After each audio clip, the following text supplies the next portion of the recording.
Not good, huh? Okay. Let's welcome Bobby. Yay! Right. Okay. I just celebrated my daughter's birthday, Oh, We wow. just cut the cake. All Oh, right. that's nice. Okay, All hey. right. Okay, all right. Yes, all yours. Okay, now, it's a very good evening, everyone. Okay, for those who have not seen me, my name is Bobby. I am a district advisory director with Prognex for about 16 years. So during these 16 years, I have gone through a big series of the different segments to sell, buy, rent, and even to invest in Singapore. So starting back 16 years ago, I started doing HDB. So one thing I'm really, really passionate is like really to help people to actually upgrade their property. So however, 16 years ago, things are actually slightly different because there were not so many of these seminar in the market. And back then, it is actually quite difficult for us to even to reach out to consumer. So just one thing that for those people who were maybe not active 10 to 15 years ago, what was the thing which actually excite or motivate people to actually invest? So we use a lot of this thing called the CPF.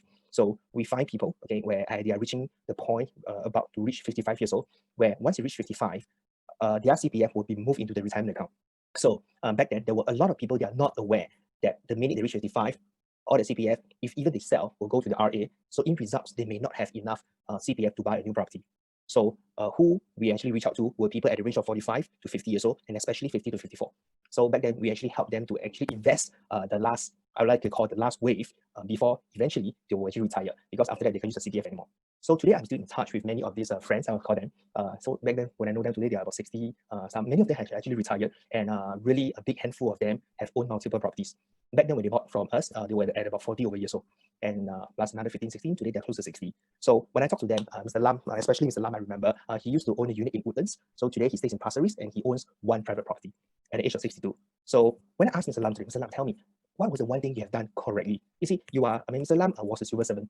So basically, in terms of property investment, he don't have good knowledge. He has he only listen to what people say. And back then, always have this concept, when I'm going to upgrade myself from a HDB into a private, my mortgage is about $300 over. But when I moved into the private back then, I can simply jump to 2008 and 2009. So he had that mind block, and you say that, wow, it sounds really, really expensive. So Bobby, can I afford? It's a very, very common question that people would say that from a HDB to a private, the big question is, can I afford? What if I lose my job? So when I explain to him, I would give an analogy as saying that, you see, there are many people who are so concerned that you will buy a car, for those people who drive, that you will know that certain car, the oil consumption that you actually really, really have to, maybe the oil tank is bigger, or maybe it has more power. So in results too, they actually consume more petrol. But once you buy the car, the most I give you 2 to 3 months. But literally, you might even forgot about, oh, you know something? I don't even remember that I'm paying a lot for the petrol. Why? Because when you buy something, if that thing is making good sense to you, so in another word, it's not a pure liability, but an asset, you don't actually really bother about, okay, now it's going to be expensive, as long as you have set your numbers correctly. So that goes the same for property investment. So before even we talk about helping you to buy the right property, the first big thing that you may have to ask yourself, can I afford? Now, can I afford is really, really the key questions and the key thing that you need to put in effort to actually look into. Now, many of the property investors I've spoken to, they want to buy something, but when I really ask them, tell me about your budget, tell me about CPF, tell me about how much you're willing to put in, many of them have this thing, is that they don't really know the numbers. So they will have this concept, maybe along perhaps I have this amount, but when I go deeper, only then they realize that what they have is actually sufficient or insufficient. So there are also a group of people which they have a lot more, which they think they don't have. So I'm talking about people who actually own one property, and perhaps the property is almost fully paid. And they were telling me, that Bobby, I'm so comfortable, now just allow me to stay here. I don't want to move. I don't want to increase any more like mortgages because I'm like 38, 39 year old. I have the idea to actually stop everything at the retired age of 45. So these are all the things on the later part. I'm going to share with you all the case study when I work with these people, how I eventually help them to choose the right property. And of course, the topic of the day will be things that you need to know, okay, which you will not regret for the next 10 years. So what is the one key thing when I talk to a lot of investors today? I say that if there will be one thing that if I would tell you that you regret for the past 10 to 15, 20 years, what is that going to be? So they tell me, I regretted not taking action. That I start to ask more. So what actually stopped you from taking action?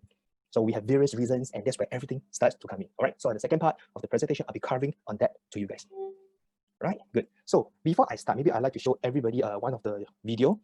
Okay, I prepared 3 videos for you guys, so I just started one first. So this is video I created this to show my investors as a message that I want them to understand and take away. Okay, just allow me to. Oh, here you go. Okay. Got 5, but today I only show 3.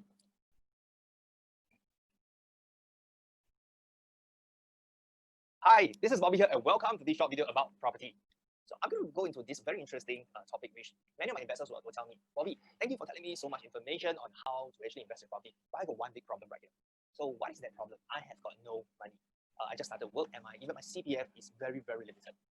So whatever they will share that with me, I'll just crack the joke. And there is this story I always will ask them. I say, hey, Mr. So and so, what if today I can bring you back to the year 2000? Okay, now if I would bring you back to the year 2000, you would have known like which segment of the property in Singapore will actually make the money, how would the price go, and what is the future. And you will have a good knowledge and concept on how property is going to be like. So whenever I am in that situation, my buyer will say, if I can go back to the year 2000, I'll do a lot of things, to the extent I may even sell all my stocks, all my shares. I will do anything to own a property in a certain area. But that's the part I'll look at him or her. I think, there you go. You realize it's never about no money.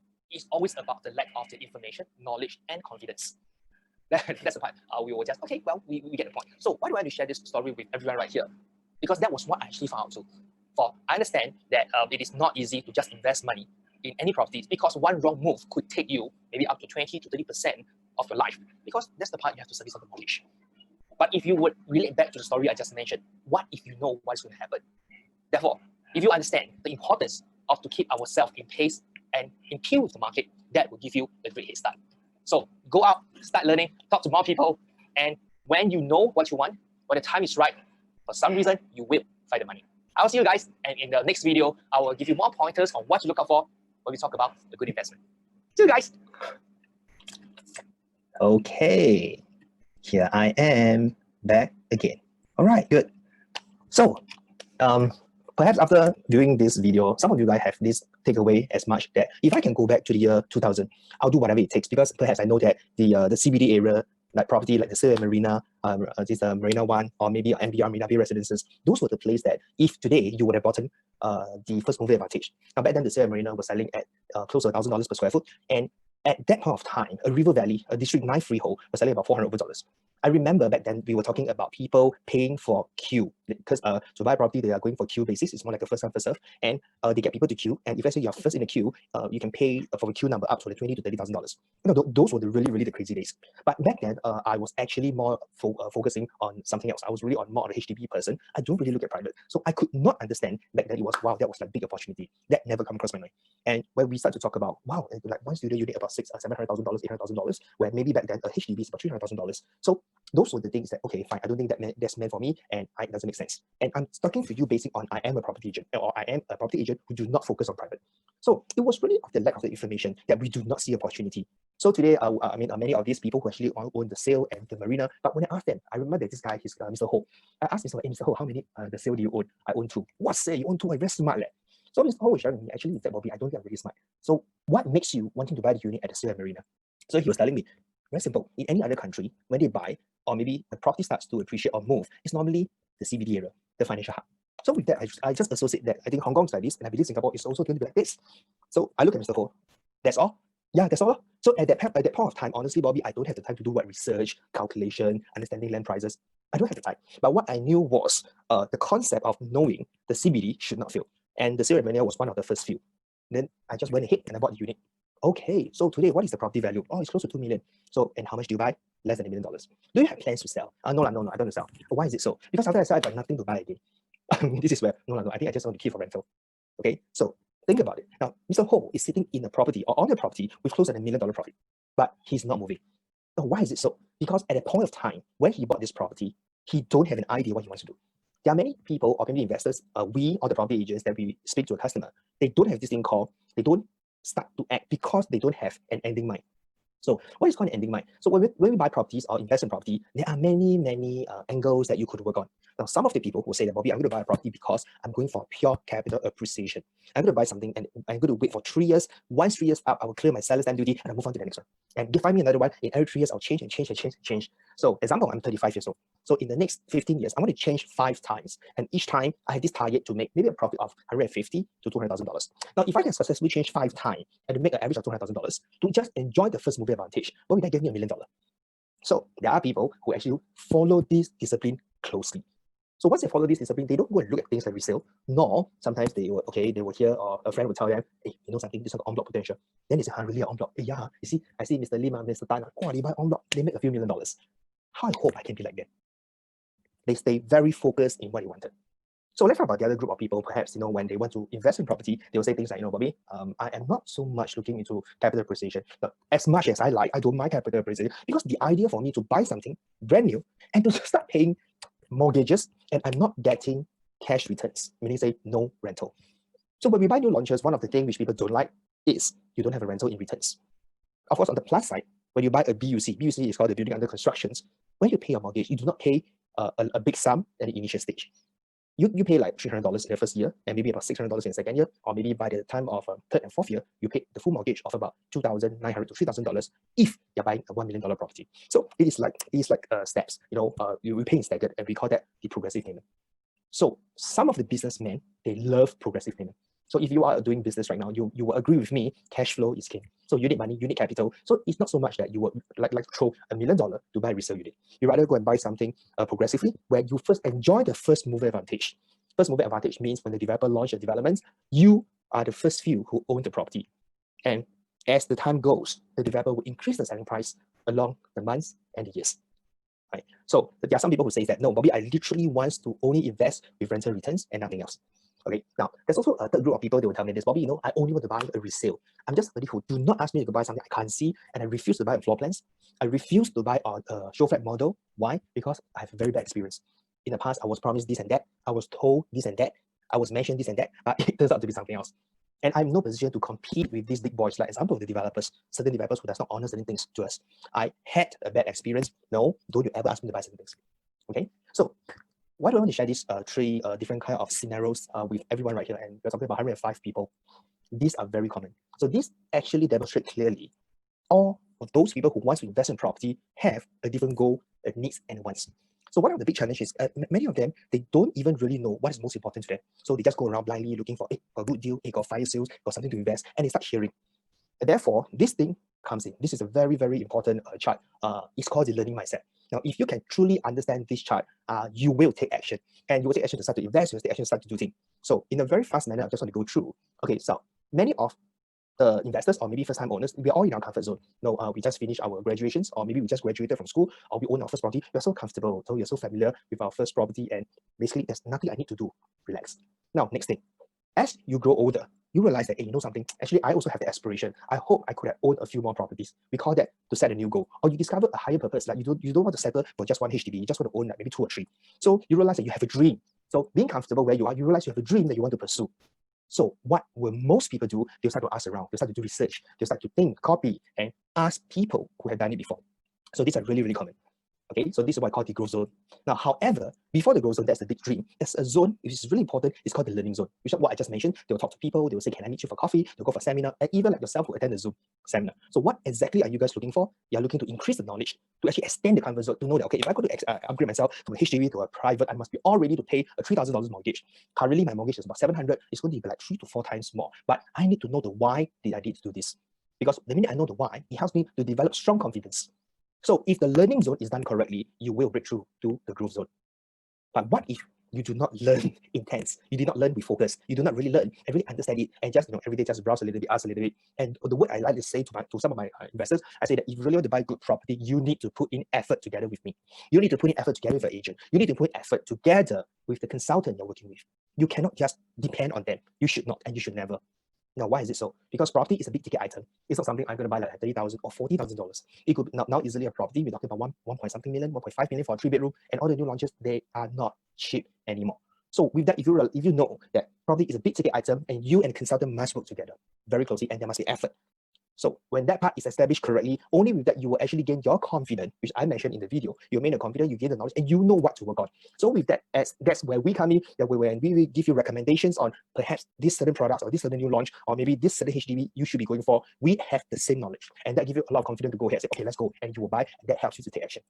So what if to some people is, okay, Bobby, I understand about the learning zone. I'm going to just call some agents. Can you send me the brochure?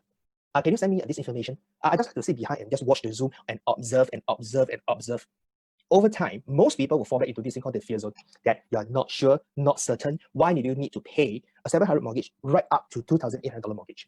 When that is not clear, you stop. You stop, and you will wait, and you will see, and you will wait again, and you will see. To a point of time, you realize that 5 years is over. And you repeat the cycle 10 years. And from the idea that you could have borrowed maybe up to 30 years of loan with the bank, by the time you realize you're only left with 20 years. So what if you would buy a property early, $1 million property, perhaps your loan is about $2,800. If you buy 10 years later, your mortgage will be about $4,000. So that's where you realize that, oh my goodness, I can't proceed anymore. And property is not meant for me. And you'll start to scale down your dreams smaller and smaller until you say, stop, this is not meant for me. Okay, so this chart is really important, and I want to take this opportunity to help everybody to open up your learning zone. Okay, so even if I can bring you back, 10 years ago, remember the learning zone, those who knows more eventually are the ones who will get and buy more properties. Okay, so I'm going to start on the next video. Is that can I really make fast money from property? So why do I actually create this video? Because sometimes we do have people who tells me that I want to buy something and to make 1 or 2 fold within 10 years. So why did this investor have this mindset and keep telling me that to make fast money? Is because they were looking at the reference of what happened in the past. They were taking even reference to the idea of stocks and shares. So they would tell me this, no, if I put 100,000 in stocks, perhaps if I'm good, I choose the right stock, I can make $200,000. But I may not make this from property. So they have this same expectation that I should or perhaps make this money from the property as well. Okay, so let's listen to, can I really make fast money from property? Hey, can I really make fast money from property? Sometimes we do have investors who comes in and says that, Bobby, do you think I can still buy property? You know, there are many other options like you think, for example, the cryptocurrency. Some people tell me, how about the stocks and shares? And of course, there will be people who will say examples like, if I would have gotten Tesla, things would have changed. You know, the stock price went up so much. So how about Facebook? You know, it will be easy for me to own. And if I would compare stocks and property, would that make sense for me to actually own stocks where property requires a lot of money, it requires loan, and many other things. So maybe I can share with you my opinion on what may work best for you. Now, number one, it makes no wrong move if you choose either the stocks or property. But some of the common behaviors of why people actually choose property on front of stocks is because these are the people who live bricks and mortar. When they talk about owning properties, they're not so much thinking about I'm going to make money in the next 3 to 5 years. Because I can be very certain that we will not make like 20 to 50% in the next 3 to 5 years. Why? Because a lot of things have changed, like the property prices have changed, taxation has changed, down payment, and also I would say that the affordability of people able to own a property in certain segments have changed as well. So it's unlike maybe like 15, 20 years ago, where we talk about when you buy a property in the next 5 to 8 years, we're talking about 70 to 80% capital appreciation. So property is a long-term investment. And when I ask some of the investors, why do you choose property? One big group will be telling me is when I buy property, when I put down the down payment, as long as I spread it out, honestly, there's nothing much I need to think about. And the worst, I'll get to actually stay myself. So, Bobby, find something for me. If I can use it for investment, and the worst case scenario, I can use it for or even with children or something else. And that is very much different from stocks, because at the end of the day, you're only looking at numbers, there's no engagement, you don't get to feel something, and they feel better property. So I will give one case like that. So maybe about 7 years ago, 7 years ago, if I remember, I had this customer who came. So he was telling me, Bobby, I just want to buy something. So she was also telling me she could have actually owned some stocks back then because she was with a company that she's able to have that benefits. And then at the same time, she says that the money I can also use to actually buy properties. So of course, if I were in her position to know that she could have bought stocks for a lower value, that would pretty much make sense. But end of the day, she decided to put 30% of the money into the stocks and 70% into property when I asked her why. So her answer is simple. Once I put my money in property, really, there's nothing much I need to think about. And when I put 70% here, she's only taking like a loan for about 30 or 40%. And whatever she has, okay, whatever mortgage is going to serve, any rental that comes in at that point of market rates on that period of time when the market commands a rental, she's getting $800 passive income. So rather than putting all the money in stocks, she puts 70% on property and allows people to pay the rental by taking just a 40% mortgage. So with that, she do nothing towards the property. And for these few years, we are the one who actually managed her to do the rental. All she did was to manage a few repair, settle with the agents. Of course, you need to get good agents, if not, it's going to give you a lot of problems. And by now today, did she actually make a lot from the property that she bought from us? Maybe about 30 to 40%. However, during this period of time, the capital gain in principle, because over this period, tenants has been helping her to pay the principal. So we are not talking about, like example, she bought 1 million, now it's about 1.3. Not only about this portion, but in between, principals has been paid by tenants. In another word, she's making a double income, or I'll say a double capital appreciation, which many don't see. And not forgetting, okay, all her $800 every single month she has been collecting for the past 8 years. So with that, you realize that property has a lot of permutations and there's a lot of hidden mechanism. If you will plan properly, you will be able to make the money. So I really, really encourage each and every one of you to talk to your consultant and to know more about how you can own a property effectively. Okay, here we are. Okay, so now back to here. So maybe by this video, you have a good clarity on buying property is really you must be able to define like what is the end goal of why you want to buy property. It's like many of the investors that I have chance with, they're just not clear. So I give you an example of this. Okay, I have people who are telling me, Bobby, I want to buy property mainly only for en blocs. So they say, Bobby, property show en bloc 1. HDB show on block 1, private show on block 1, Singapore land is so scarce, all right? And after that, they are looking at data like this. All right, on block, okay? This is not the data. Okay, and they will be looking at data like this. Sorry, let me pull back my Excel sheet. Okay, good. So they'll be putting data like this, you say that, hey, you see, these are all the properties where, you see, in the past, all my friends actually bought Ferrocord, over time, 600 over units, but it got en bloc, and now it become the leader. And the leader himself easily is more than 1,000 units. So those were the people who actually bought in the older times, and now they make money. So of course, Pacific mentioned 290 units is actually one of the big plot land. It's a freehold land at River Valley. So it has been en bloc now. It's called Avenue. Then okay, there are just so many en bloc which took place over the years. So my investors, or some of them will say that, oh, I am one of the lucky ones who actually I bought it before, and now because of that, I would like to look for something at the same outcome. So look for something, Bobby, with I would use the word, it's called potential to en bloc. So there's nothing wrong with that. So with that, I would like to pull back to my PowerPoint slide. So this one, some of you might have known, Geylang has got, like Lorong 3, there's a stretch of private property owners.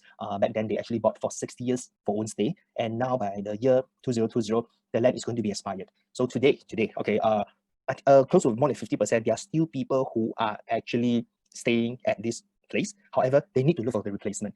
Is the government going to do something about it? Is it guaranteed that the government is going to help them to look for a new location, maybe to relocate them to HDB? So when I read the articles, the answer is no.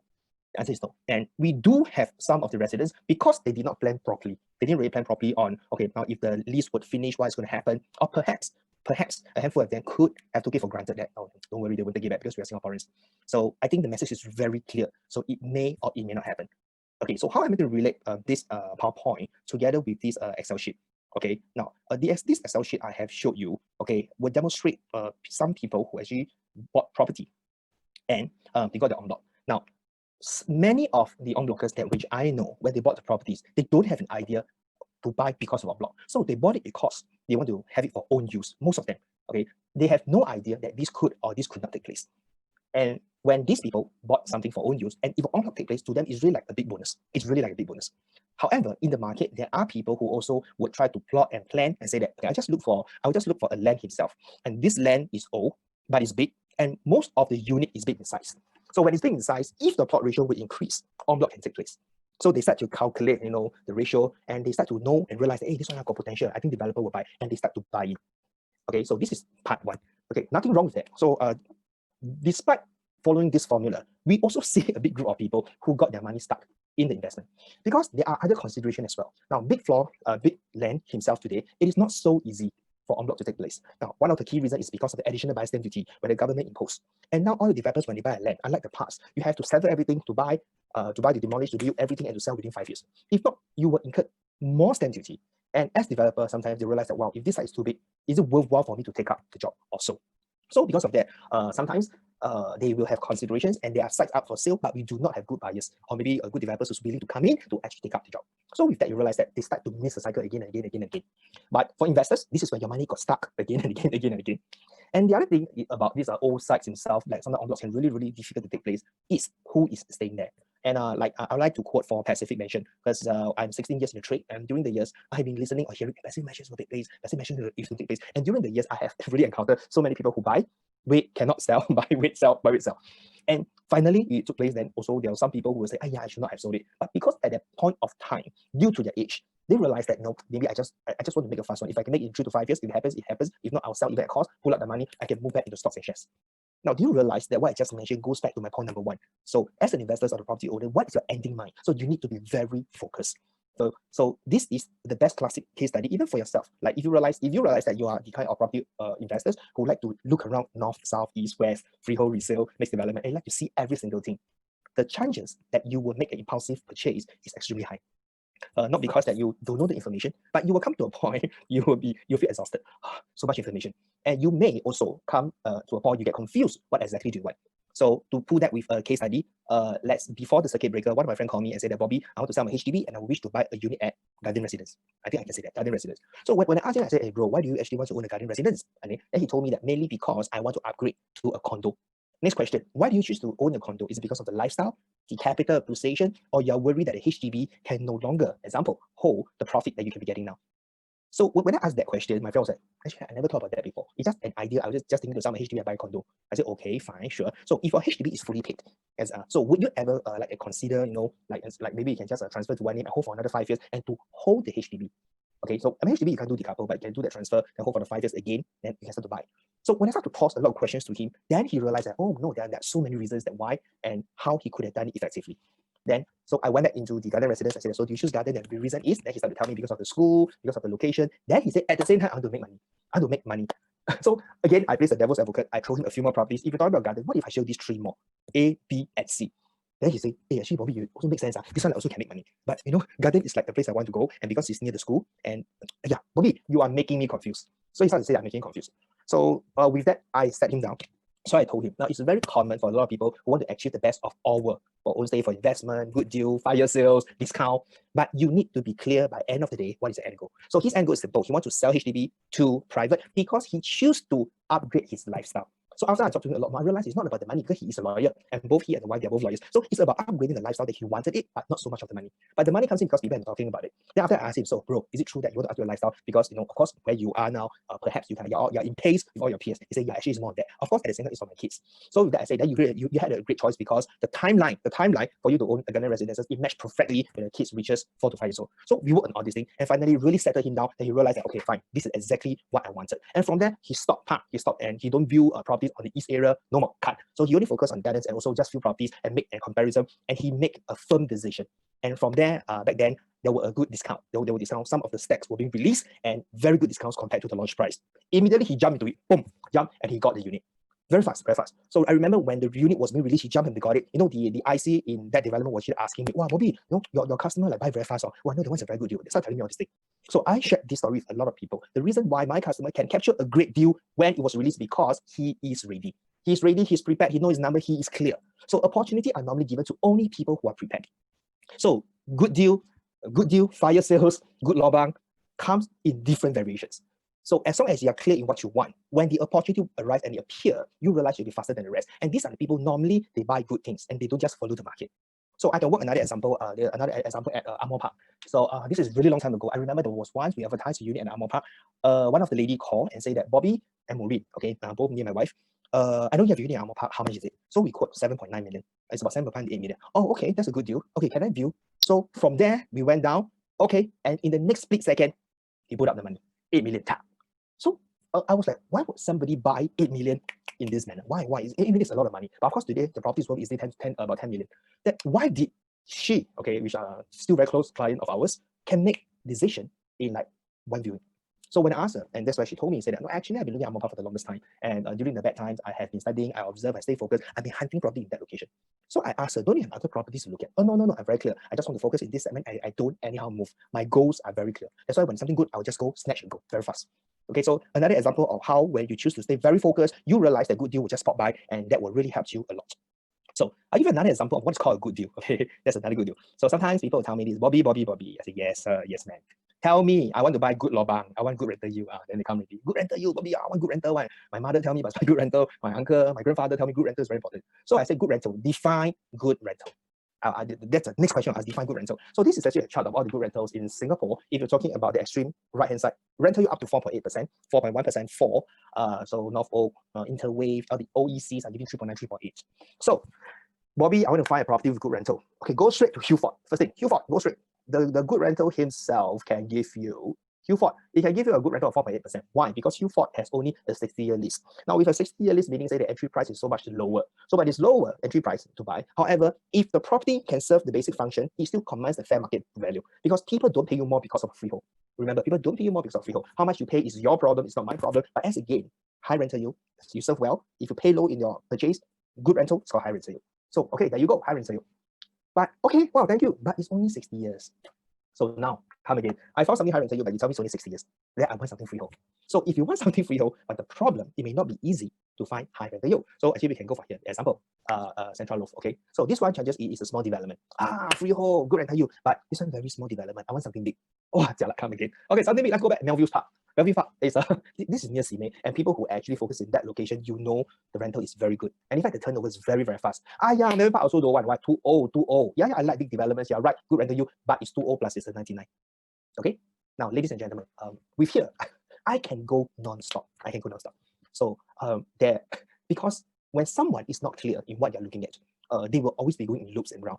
And in fact, if I can bring back 10 to 20 years ago, it is really about what you know and what you want, having the first mover knowledge and advantage, which can bring you ahead of the rest. And what I'm trying to cover today, and together on the later part, Yo-Yo is going to share with you, is to put you ahead from your competitors, to give you the knowledge so that you would know what action to take before others will take action against you.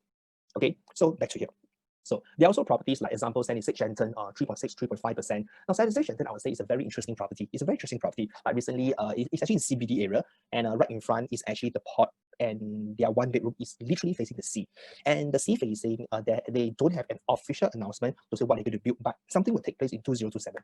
So right below 76 Shenton, there is one MRT station. It's actually Prince Edward Station. Yeah. Hey, it sounds a very good property. Hey, actually, true, it's a very good property. And when we furthermore, when we start to track, okay, wow, this resale property has very good rental as well.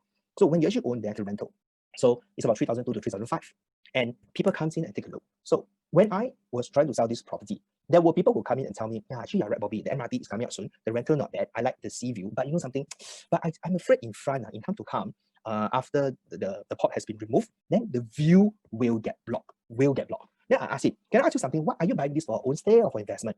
Investment. I said, sir, if you're going to buy for investment, is it true? If something built in front of your doorstep, they have to be more expensive than you.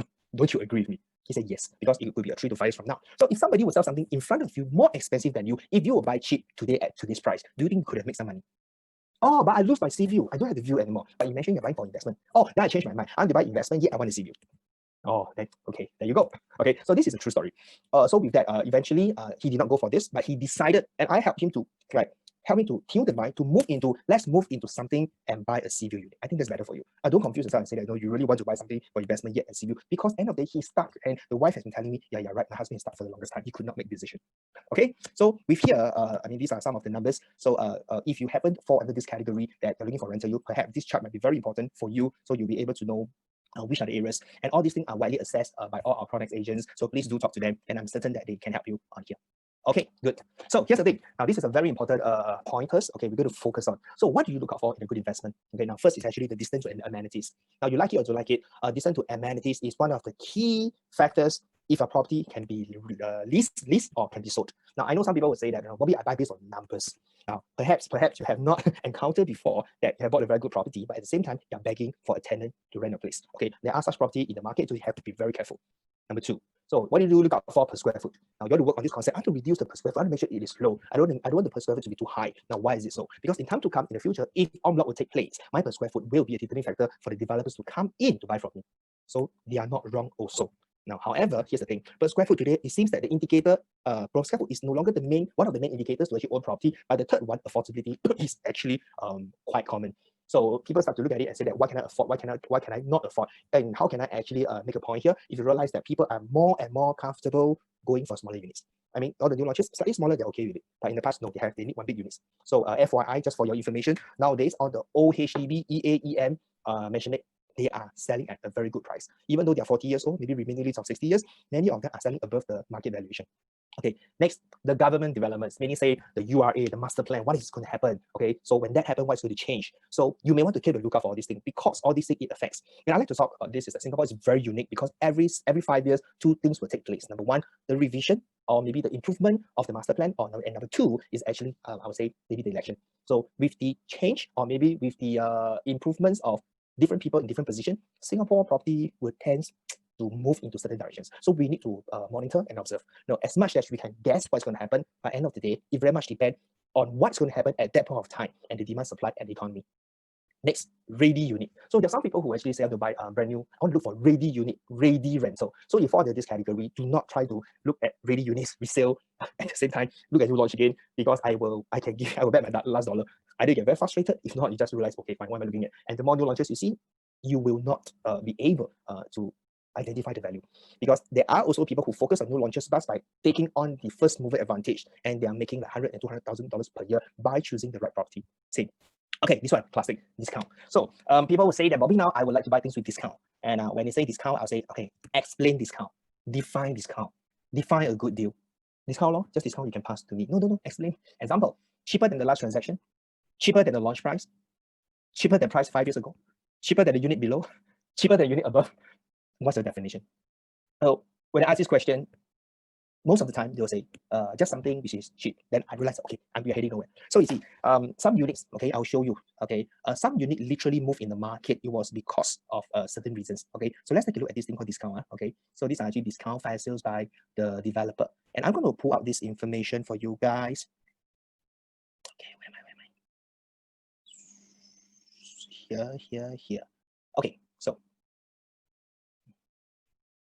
so these are actually property near the MRT station.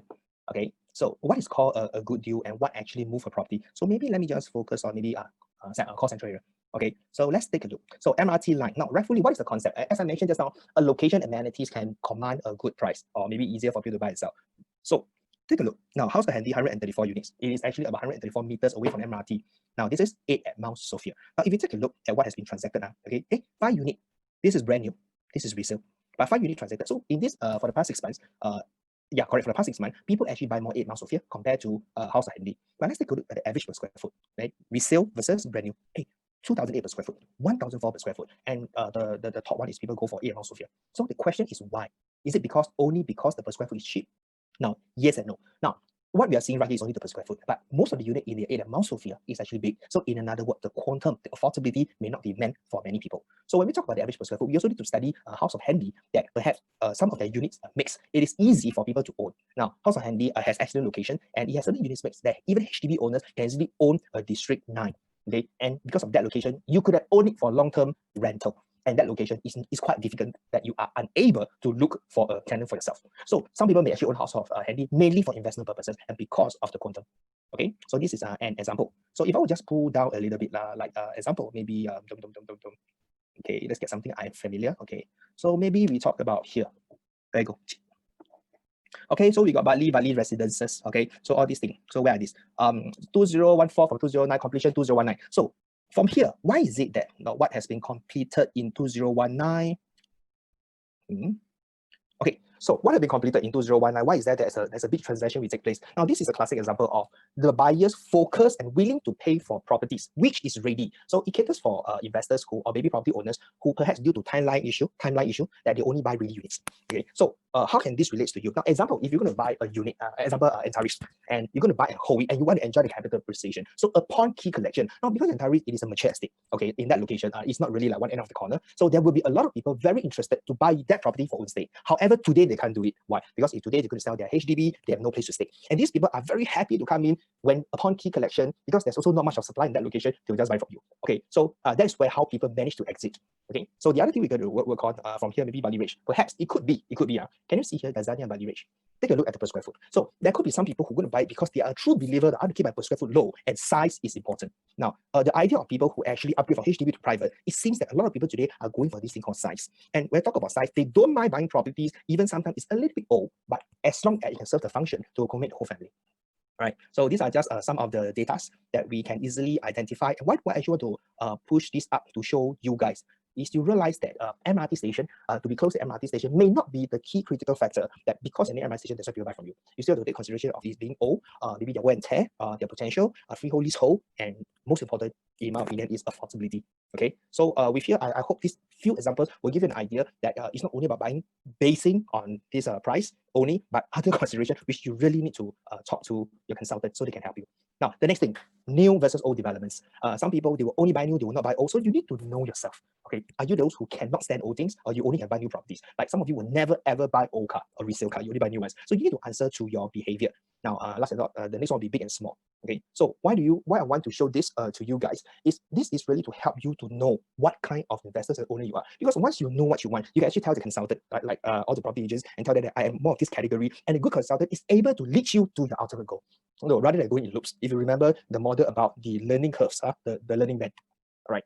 So next, I'm going to come down to the next video, buy with story. So I'm going to talk about buying with a story and developments. Okay. Hey guys, let's talk about buying a property with stories. Now, there are people who always ask me this. They're like, Bobby, I have heard there is a story about this location, a development about that location, and I heard someone telling me about the potential about this location as well. So some people actually buy property mainly because they heard there is something going to happen and there is a story going on. So with that, I'd like to share a very classic example, and which happened somewhere about maybe 4 or 5 years ago. So some of you might have heard about this development called the Park Rivera. Now, together with the team, we have sold a lot of units in Park Rivera, and I still remember back then why Park Rivera was one of the popular developments that people are talking about. Now, it's located at the west area, and right opposite, we are talking about the second CBD in Singapore. And Park Rivera has a lot of developments, and back then, there were easily 3 to 4 developments they are also developing at the same time. And Park Rivera, as the first mover advantage, one of the first plot of land to be built, we actually identify that in future, okay, there will be others properties coming up, and yet they're going to be more expensive than Park Rivera. So we actually even spoke about other things, about the high-speed railway and the potential MRT station coming out near that location. So these are the few stories, or we will say that what we have identified along that period of time. We've been telling all our customers, and we do aggressive marketing and to mention all these things.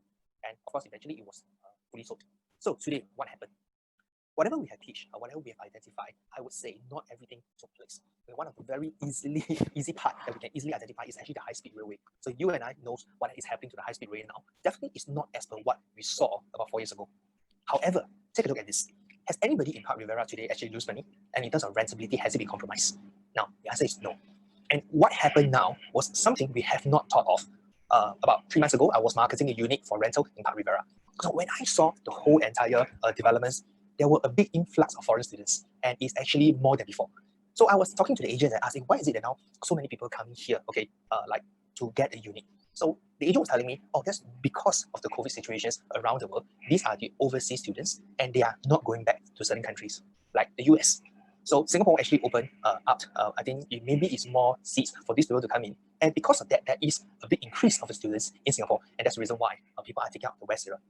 Now, from this story, if you know, this is something that we have not even talked about it, that it could happen 4 or 5 years ago.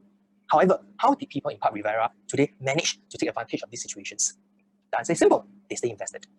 Now, there were people back then, they have a lot of consideration, a lot of thinking, a lot of doubts, but in results, they choose to stay status quo and do nothing or they invest. And those people who actually took advantage today, they are enjoying reasonable good rental, and I would say all of them have made good capital appreciation. No, unless really for those people who really bought maybe some resale unit, or those who actually bought from the developer, I have yet witnessed them like making big losses because they entered Park Rivera at a good entry price.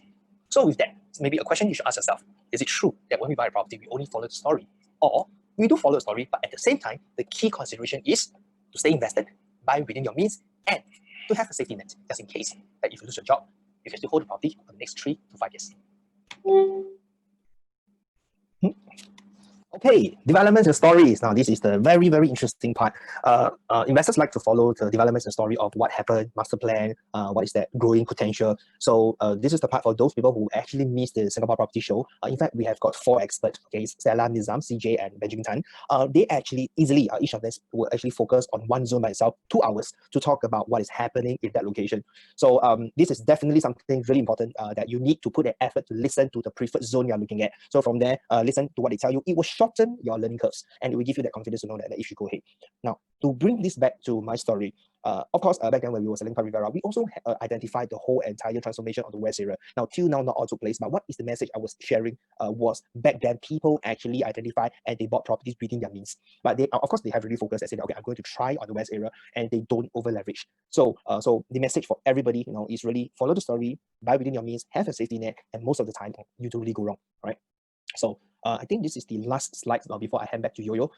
So okay, now, so by end of the day, I will just give you guys an idea, okay, what you should follow if you want to buy a property for yourself. Okay, now, number one, people buy things normally because they believe in something. I believe in something. So the belief comes in 3 areas. Number one, they believe because they had a previous experience before. Maybe they bought something which on block before, then they buy something on block again. They bought from new launch before, then they buy a new launch again. That's number one. You buy from your experience. Number two, you buy because you see and you listen from others. Like example, I see from my parents who bought property, they make money. I see from my colleague, they make property, and actually they teach me how to do, and from there I make money. So these are proven examples, proven, and yet you will see and learn from these people. Now, the third part is very interesting. It is what I call what you have learned today. But this could be something which no one have done it before, or no one believe, but you are the first one to believe first.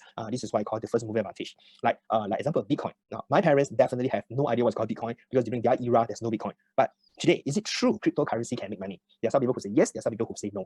All right. So End of the day, if you realize that whatever you buy, you believe you fall under this three category. So you need to identify and know yourself, what kind of person you are. So if you're somebody who really focus a lot, mainly because you only listen to somebody, that may or may not be the best thing. So always do your homework. Going back to what I tell you at the initial part, work closely with a consultant, because you and a consultant are actually a team. So as we move forward, the first thing, always ask yourself, affordability. Cannot afford the property. Now, if you cannot afford, do not purchase. Do not purchase. Now, if you can afford, go with it. Now, especially if you're young and you still can enjoy low interest rate at the same time, you have a long tenure, meaning that you have a very low mortgage. Please go ahead. Number two, question to ask yourself, how much I have and willing to spend today. Now, in your bank, you could have $500,000, but perhaps you're only willing to spend $250,000. Why? Because you have an idea to get married in the next 1 to 2 years and you need cash. So you must be able to identify, because only when you identify how much you have in the first 5%, and I don't include your CPF first, you can work backwards to know what is that range of product you should be looking at. Maybe if you have a 5% of 50,000, it means you could go for a property up to $1 million. In consideration, you have a 20,000 CPF to actually support on the remaining deposit and also your stamp duty, which is about 3 to 4%. Now, next. You want to buy a property, can I own more property with future money coming in? Okay, these are really meant for a business owner. So business owner, some would tell me this, Bobby, I'll buy the first property, but give me another 2 years, I will have more money coming in. Because certain of my projects or my business will be coming in 3-4 millions. And each time I just want to buy and buy and buy and buy. So because if you're going to buy in this manner, the way you structure who is supposed to own which property is very important.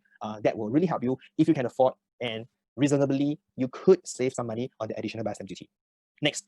Bobby, I'm going to focus only on capital gain and income to come. I will sell and maybe I'll get the money and buy another 2, because ultimately I have a target to own 3 to 4 properties. That's my target. Now, if you have the target to own multiple properties, then one thing for sure, you may want to look into, maybe some of them will give you immediate rental. It's really difficult to go and buy everything, okay, brand new, and you have to serve mortgage for everyone. Now, it can be quite difficult. But you're going to split a little bit, like maybe some of the resale, okay, which you know when you put the money right there, somebody serves your mortgage, then you put aside, you don't need to think about it. But at the same time, you just focus on 1 or 2 properties, which maybe is brand new. So one will give you the rental, one will give you the capital gain. So with that, you can put them together and even to think in 7 years or 10 years down, when the time reach 55, what's going to happen and where do you want to sell and sell where you want to move to. So it is actually possible.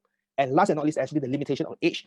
This will really work on people maybe at the age of 50 and above. And they will be telling me, Bobby, I'm tired already. I don't want to sell mortgage anymore. But I do have this amount of money. Perhaps I don't want to put it with my RM. I don't want to put it with some investment instruments. I just want to buy something and get consistent rental. Like example, even a good location, small unit, commercial shop house, I'm okay with that. But don't give me a property that I need to find a tenant. I need to beg people to actually list it from me. I don't want. I want to get something quite recurring, quite standard, so that I can use that money to retire. Okay, so these are the few points that is my advice for everybody who want to buy a property today. And if you can go back time 10 to 20 years ago, definitely, I think whatever I share with you today, if you will pick up the few points, you realize that you'll help you to make strong decisions and to get the right property for yourself. Okay, so with that, I would like to hand over the second part to Yo-Yo. And Yo-Yo's going to cover a very interesting topic. It's really mainly on, I think it's new launch for Antares. And last year, she actually invited me to the same development as well. And I really love the location. It's in a mature estate. And if I would talk about rental, I think 那个地方是不会有错的. So with that, back to you, Yo-Yo. Okay, yeah, thank you, Bobby, for your insightful sharing. Well, yes, now I'm going to touch on the projects that Bobby has actually mentioned, which is the Antares. First and foremost, let me open up the slides.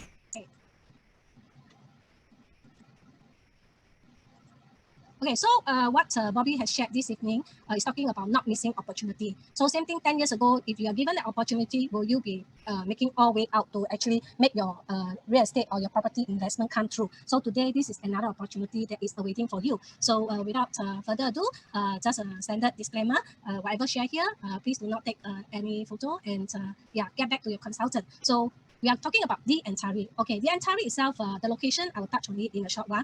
First and foremost, the name comes from this star. Okay, it is the projection of the developer that wanted to shine up the whole place here. Okay, it's very interesting. Within a mature estate, and yet you have a huge first mover advantage, which it is really rare to come by. So this is the Antares. Even our logo is somehow, related to the galaxy and then the star, so all those dots are talking about connectivity. Okay, so where is Antares? Antares itself is located within the rest of central region in the central east itself. It's actually at the fringe of District 13 and at the edge of District 14, which is under the MacPherson subzoning. Within the District 14 itself, you have got various zoning such as Eunos, Geylang, and Kallang, and by itself, MacPherson is under one of the subzones. So you can see from the URA, it is under the central region. And if you look at the whole map of Singapore, you can jolly well see that we are very near to the central business district. While at the same time, we are also very close to a numbers of regional hubs, including the Paya Lebar, as well as the eastern part of the Tampines regional hub. And from the Property Guru research, you can actually see that District 14 are actually ranked, the number one district that comes with the most opportunity. Reason being, if you look at the supply and the demand, you can see that the low supply on the smaller units are from the 1 to the 4 bedrooms. However, the demands of such unit types are moderate or even to high demand status. So that gives you the potential of having it in terms of rentability, in terms of capital appreciation. And if some of you do not know where exactly Antari is, okay, if you were to know this street, I guess a lot of you will know this is Aljunied. Okay, Aljunied, it's over here. And actually, when you look at this box itself, this is the McPherson exit. So Antari is just right next to this downtown MRT, which is the Mata MRT station. And we are in the midst of not just 3, but 4 or even more transformation over the region. Of course, as you can see, the Bidadari, it is in a state of transforming, and the Geylang transformation on the conversions on those shop houses into the commercial institute are also in process, as well as Paya Lebar Regional Hub, which is one of the first one that actually started the transformation in this area. And of course, you do have other industrial business area. Given the Industry 4.0 transformation, there are a lot of change of activities that's up and coming. In short, a lot of MNC, especially the online activities are so active right now. The warehousing, the logistic, all these are actually booming up the industrial sector. And that is to tell you, surrounded Antari itself, you also have huge tenant pool from all these business area. And not to forget, the big coming one, which is the Paya Lebar Air Base. Okay, so our wave of transformation is one after another. That makes us so excited over this location. And not to mention those that not covered within the map here, you have got the Bugis, the Kallang Riverside transformation, which is within reach. Even through our Pelton Canal Park Connector, we can also drop over to this area. So it's just in our vicinity. So can you imagine the huge potential over to this area? So for those of you who may not have a chance to see where it is, okay, this is our drone view that you can see the Antari. It's just right next to the exit B of Mata MRT. And what you can see right now here, in fact, there are a lot of, or rather a few plots of empty land, which is yet to be developed under the master plan. So across the little bridge here, which is very near, probably like a minute walk or so, you actually reach the Circuit Road Mature Estate, where you can enjoy lots of amenities, such as the a few food center over there, the hawker center, or even the vegetarian store, or even the nearby Sheng Siong and NTUC supermarket are just nearby. Also the McPherson Community Center, plus the park connector that enhance your outdoor lifestyle. Okay, let's go into the master plan. We are all talking about the master plan. This is what we have actually gathered during the time in 2014, when 2019 the master plan wasn't finalized. We noticed that, wow, there is actually changes on and going, that you can actually see there are new plots of extension or expansion of land into residential from the education part here, and there are various vacant land here waiting to be bidded, waiting to be to be priced. So there are also some past record of the master plan. We actually noticed the plot ratio was actually increased from the previous 2.8 to 3. So let's put it this way. First, why do government build an underground MRT and is in operation where they are surrounded by numbers of vacant lands here? Aren't they having something in mind? That's one thing. And second thing is that being the first plot of GLS land that is being released here, you can actually see, okay, the Antaris are seated very, very near to the MRT station. And what do you think about the future bid of those that is not too far and also very near to the MRT? What will be the land bid price plus the current construction cost due to the COVID? Everything has been increased. What do you think will be the future price? Okay, so how near are we to the MRT? Let's take a look. Okay, this is the perspective view of the Antari. As you can see, it comes with 2 tower blocks and